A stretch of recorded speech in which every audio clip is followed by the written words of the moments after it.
Hello, my name's Keith, I'm from the Hunter Beer Company, and today I'm going to have a chat about Oatmeal Stout.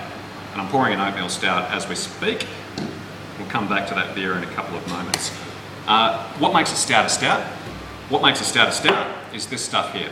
This is a roasted barley. It's been cooked at a higher temperature, and that changes the colour of the grain.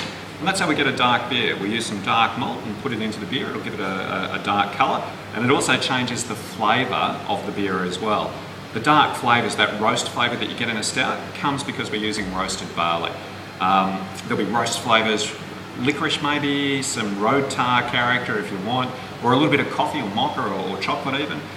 Those flavours come from the dark malts that we use to make a stout. What makes this an oatmeal stout is this stuff here. These are flaked oats. These are oats that have been squashed. If you're making an oatmeal stout for yourself at home, make sure you use you can use porridge, you can use instant oats, but make sure you use instant oats.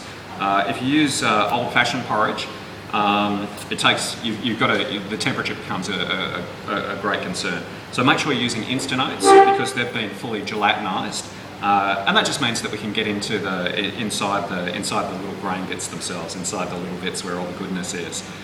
So instant oats will work at home just fine.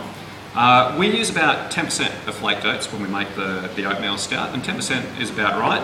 Last year I thought 10% was great, I'm going to double it, and I put in 20% flaked oats, but the beer wasn't 20% as good, so I've gone back to 10%, and it works really quite well. There's some other, we keep the recipe pretty simple, there's some other stuff in there. There's a base malt, this is just an English floor malt with lots of malty character, and this guy here is a little bit of crystal, which just adds a little bit of nutty biscuit, touch of sweetness to the beer as well.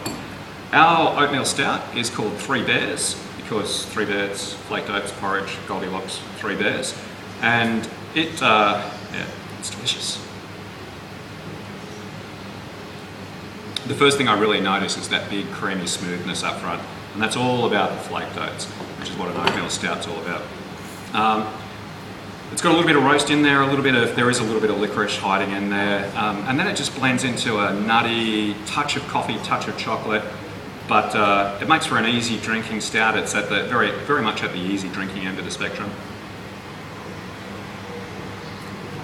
Tasty, tasty, tasty. This is a dark beer. It's a biggish dark beer. It's maybe not a beginner's, but it's a very approachable dark beer as well. Cheers.